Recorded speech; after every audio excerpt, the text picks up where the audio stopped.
Languages influence how we see the world, and in our stories, that's no different.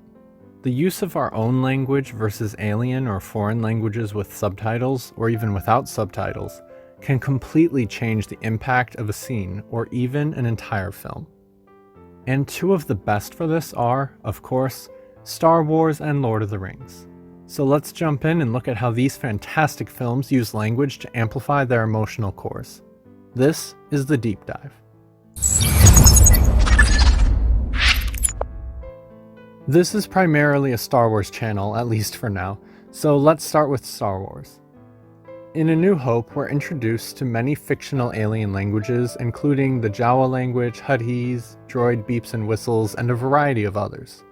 These languages help to create the feeling of a vast, diverse universe. We see so many different species, especially in the Cantina scene, and in A New Hope, each species has their own unique language. The use of these languages adds to the sense of wonder and discovery that we feel as we explore the galaxy with Luke Skywalker and the other characters. There are no subtitles for a lot of it, because Luke doesn't understand it either. Like Luke, we can only understand the aliens through translators, like Dr. Evison, Obi-Wan, Han Solo.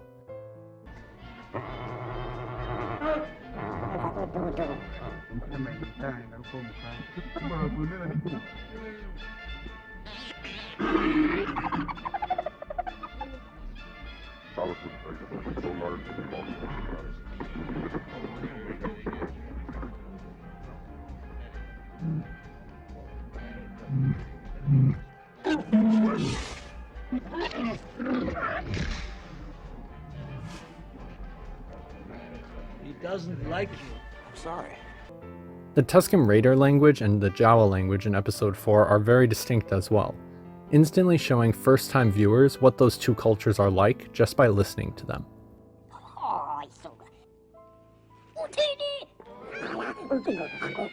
The Jawas are quick and small, with matching high-pitched, goofy voices that show they're more of an innocent nuisance than any real threat. Meanwhile, the Tusken Raider language is brutal, harsh, and full of grunts and yells, making it an intimidating sound to amplify the moment when they attack Luke. They're sand people, all right. I can see one of them now.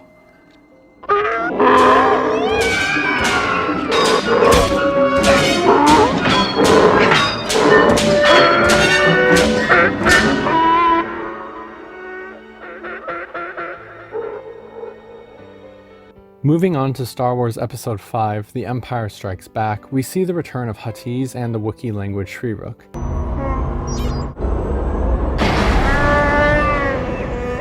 As well as the introduction of the language spoken by the Ugnaughts.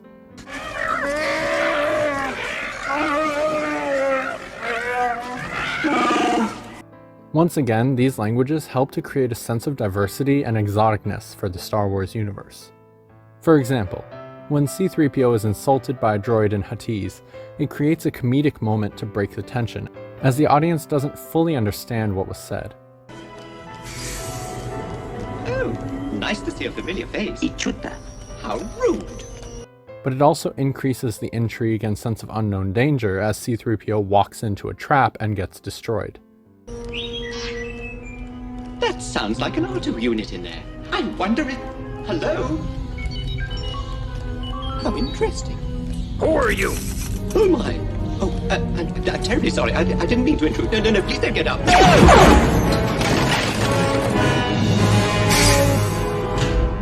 Similarly, when the Ugnaughts speak in their unique pig-like language of grunts and screams, we get the feelings they're meant to evoke. That they're brutish laborers who aren't fond of their Cloud City masters, and they take on a somewhat thuggish role in the factories and work with the Empire.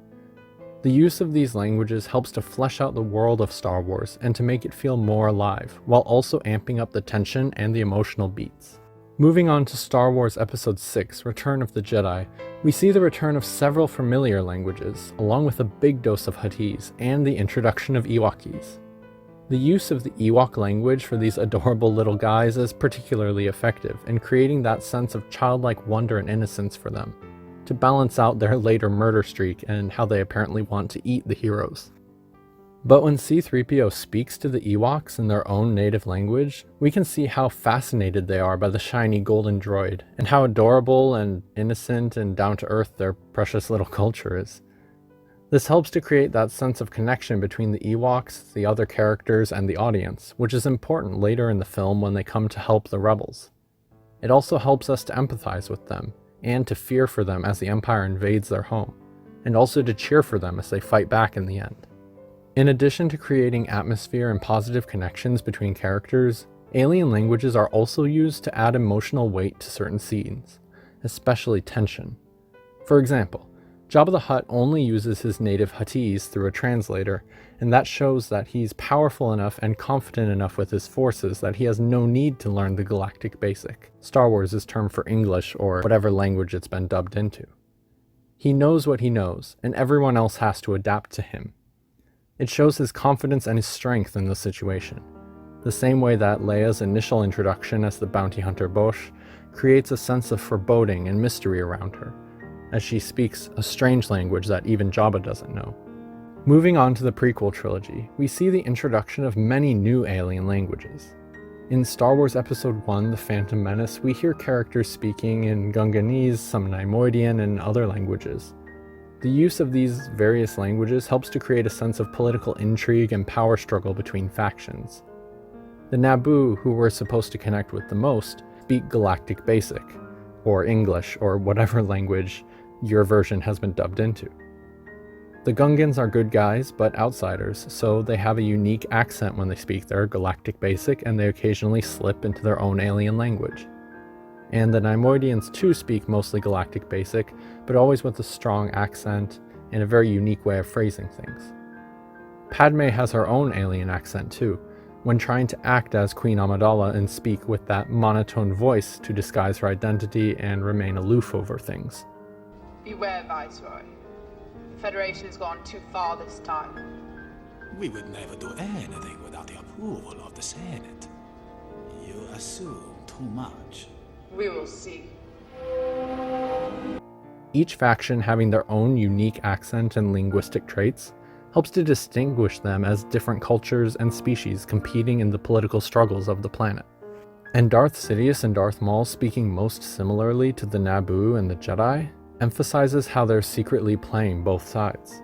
Tatooine is sparsely populated. If the trace was correct, I will find them quickly, Master. Move against the Jedi first. You will then have no difficulty in taking the Queen to Naboo to sign the treaty. At last we will reveal ourselves to the Jedi. At last we will have revenge. Language is also used to show power gaps with Sebulba, similarly to Jabba the Hutt from Return of the Jedi. Often in Star Wars, powerful figures on Tatooine only speak Huttese, showing that Tatooine is a distant planet far from the rest we know, and that these are powerful locals who aren't fond of outsiders.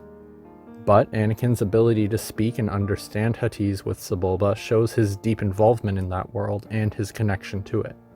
Then in Star Wars Episode 2, Attack of the Clones, we see the return of familiar languages as well as the introduction of Geonosian and the very unique languages of the CIS leadership.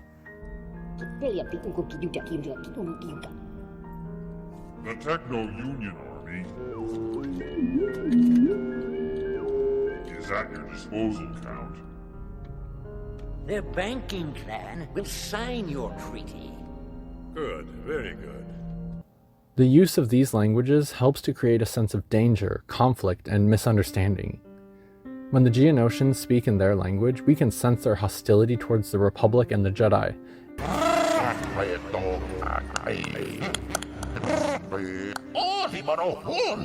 and just how different they are in their culture and their ways. Similarly, when the Tusken Raiders speak in their own language at the camp, we feel how they view the human characters as invaders on their land.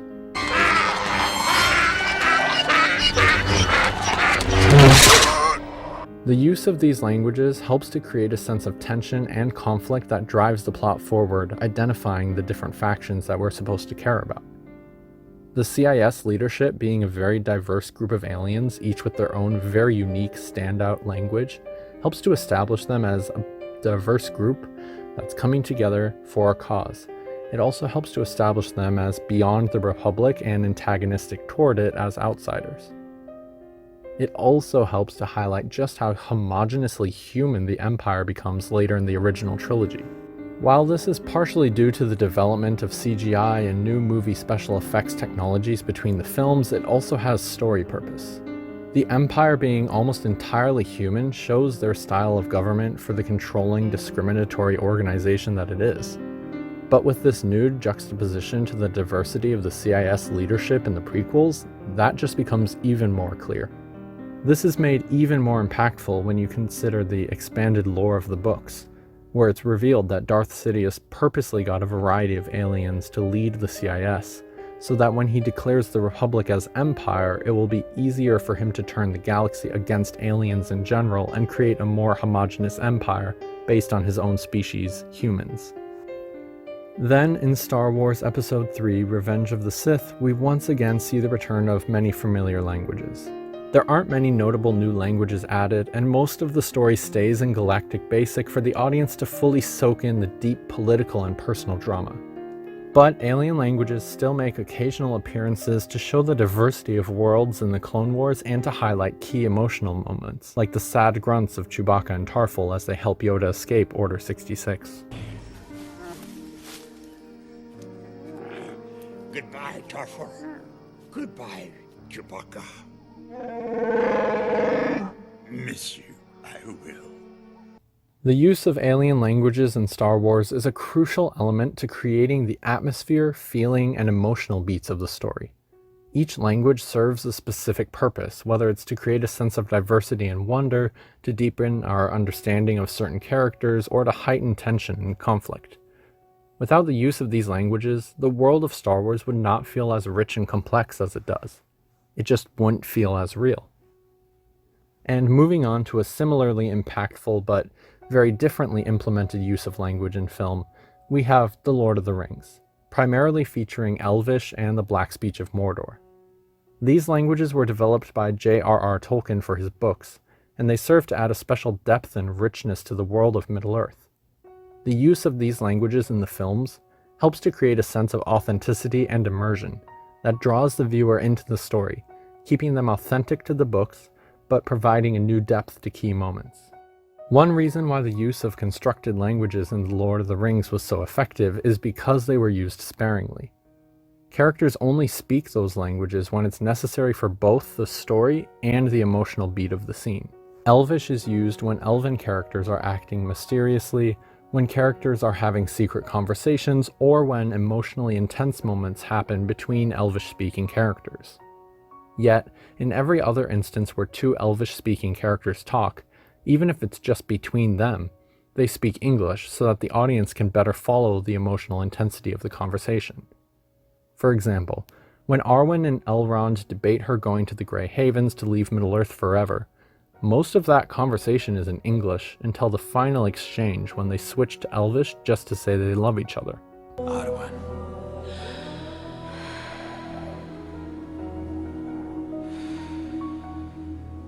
There is nothing for you here. Only death. Ahí muerin Philistine.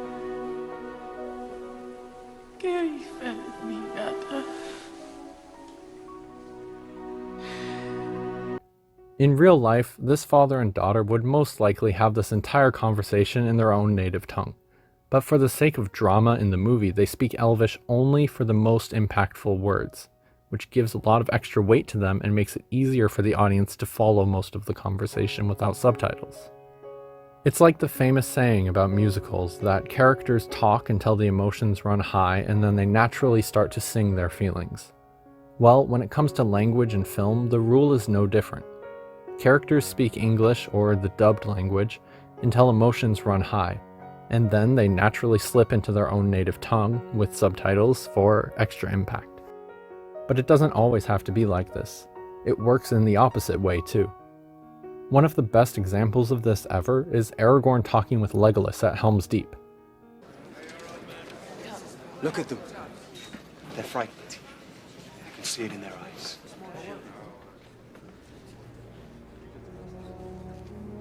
Boyahun, Nele Terain, Dan Carminig, Siberia Farhun, Amar Nanededoras. Aragorn, Nedin Dagor, hen Urir Othari. Natha Dagathair. Then I shall die as one of them. It's a secret conversation, so they start in Elvish with subtitles because they have to hide their conversation from the people around them. Then, as things get emotionally heated, Aragorn suddenly shouts out in English. This works because the sudden change in language amplifies the emotional tone, while also serving the story purpose of Aragorn's outburst concerning the men around him who suddenly understand what he's been debating with the elf. But now, after analyzing the ways language works well in Star Wars and Lord of the Rings, we need to take a look at similar cases where it failed. That's right, we need to look at the total misuse of language and subtitles in The Hobbit, the Star Wars sequel trilogy, and the Book of Boba Fett. Since I just talked about Lord of the Rings, let's compare it to The Hobbit now. The main problem in that trilogy of films was extreme overuse. The occasional dwarf shouting something in Dwarvish was a nice touch, but other than that, the rest was used pretty poorly. When it comes to Elvish, they went for a similar style to Lord of the Rings, using it only in the most intense emotional moments. But the moments they chose for Elvish versus English just don't seem to line up very well with the emotional flow of conversations for me. There are many times in that movie where an emotionally intense conversation is happening between two native Elvish speakers in English. I cannot go back. Where will you go? I do not know. Go north. Find the Dunedain. There's a young ranger amongst them. You should meet him. Legolas. Your mother loved you. More than anyone. More than life. And the whole conversation just stays in English. Or there will be a very typical discussion that's not that intense, and then they'll suddenly switch to Elvish for no real reason, and then back to English again to continue the same level of intensity. For 600 years, my father has protected you, favored you. You defied his orders. You betrayed his trust. Dangalonani, Negohenatha. Uohenathan. Kidad wenithan uohenathanim. The king has never let Orc-Filth roam our lands, yet he would let this Orc pack cross our borders and kill our prisoners. It is not our fight. It is our fight. And for the black speech in The Hobbit, it's used realistically, but that's the problem, because it's not reality, it's a movie. The main antagonist, the Pale Orc Azog, speaks exclusively in black speech throughout the entire trilogy of Hobbit movies. And the man talks a lot, usually about pretty boring, typical things for a military commander. His tone also feels a little weak and whispery, almost whiny, ruining the strength and fear that's usually provided by the language of the black speech.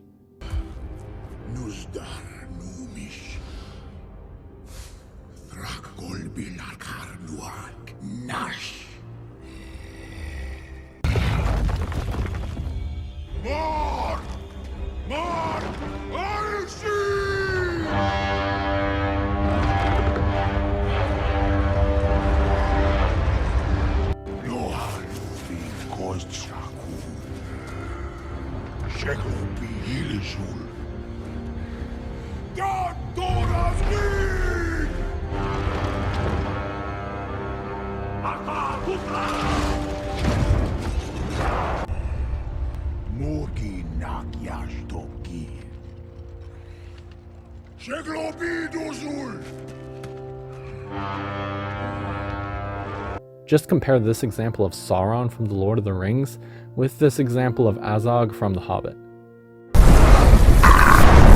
You cannot die. I see you. No life in the void. Only death.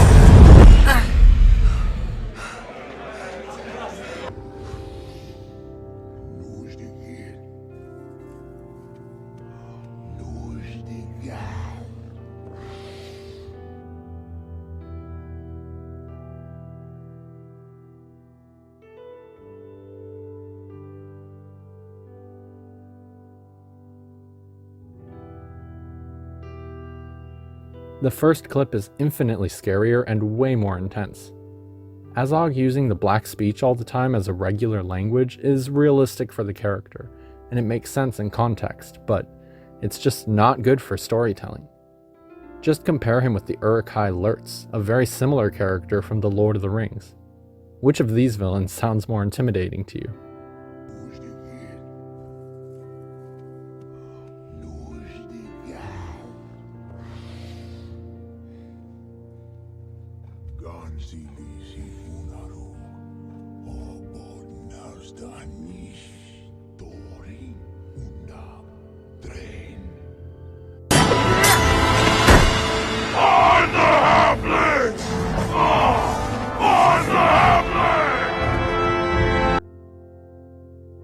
By overusing the villain language in non-essential scenes, the power of that language is reduced to nothing. If Azog was mostly a silent villain, or he spoke mostly in English, then the moments when he suddenly shouts out to his troops in the black speech of Mordor would have way more impact. But as it is, these orcs just make the language feel watered down. They drag the pace of the movie, and they make the audience focus on reading a lot of subtitles when they should be focused on the tension of the scene.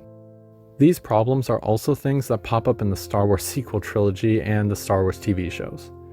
One of the biggest impacts in the original trilogy was how Luke sees all these crazy looking aliens speaking crazy sounding languages with no subtitles anywhere in the cantina. It makes us empathize with his feeling that he's really entering a vast universe that he can't understand and he knows nothing about.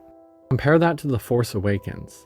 Han Solo runs into some aliens hunting him, but they just look like some regular humans with extra makeup, their language sounds forced and unrealistic, and they say nothing impactful, but it all has subtitles anyway. Tasu Leech, good to see you.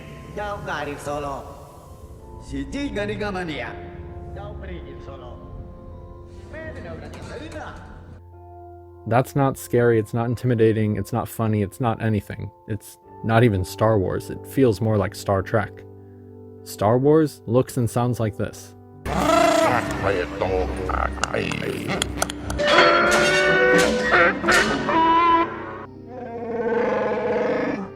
Star Trek looks and sounds like this.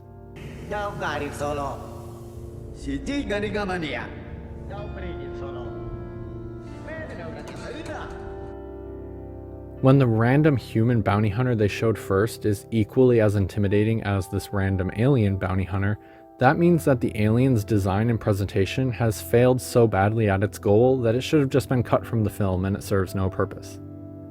Look at this scene again, but compare it to the Tognaths from Rogue One. This is The Force Awakens.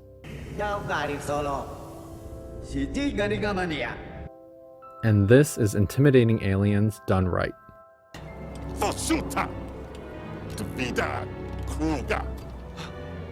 Okay, so you Saw Gerrera? Saw Gerrera? No? Okay, we're just wasting time that we don't have. I need to speak to Saw Gerrera. I keep telling them before it's too late. So Leo, Smolensk, We're in the middle of nowhere. We need to get to Jeddah City. What part of urgent message do you guys not understand? The recent Star Wars TV shows also have Hobbit-esque problems with language use. The biggest offender of this for me is the Tusken Raiders in The Mandalorian and the Book of Boba Fett. Their language was originally designed as a series of grunts and shouts to show their brutal, threatening nature to Luke and Anakin. It's fine to show more depth for their culture in these new shows, and I actually welcomed that a lot, and it was really fun to see on screen, especially since the depth of the Tusken Raider culture is something I've always enjoyed in the Expanded Universe books. But the way their language was handled just didn't sit right with me. In the show, their grunting, shouting language is turned into some sort of long-winded squealing noises mixed with sign language.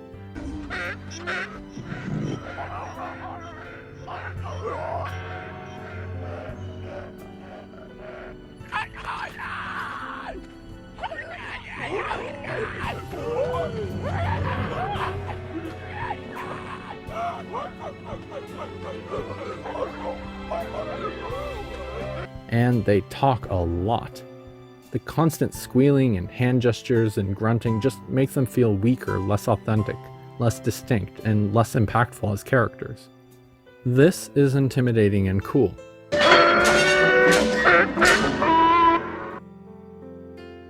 This is mostly just kind of sad and annoying to listen to.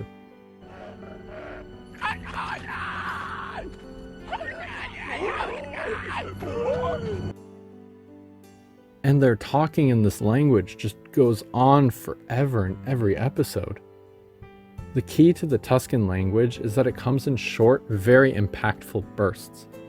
This long-winded screeching with lots of hand gestures and talking about day-to-day life just doesn't feel very Tuscan Raider. What would be better is if the Tuscans had been mostly quiet, just aggressively pointing at things and occasionally shouting commands. That way they could still communicate, and we could still see their culture while they are able to maintain that distinct language and harsh, brutal tone that they had from the previous movies. There could have even been 1 or 2 scenes where the long-winded screeching sounds are used as a way to distinguish these occasional important moments from the general day-to-day. But in the end, when it comes down to it, these sort of details are what make languages matter in storytelling. How they're used or not used, and when they're used by who, can dramatically affect the tone, so they need to be applied carefully and with a purpose. If this analysis has been interesting to you, then give the video a like, comment, and subscribe, and check out the other Star Wars analysis videos on my channel. And with that, this is Deep Dive, signing off.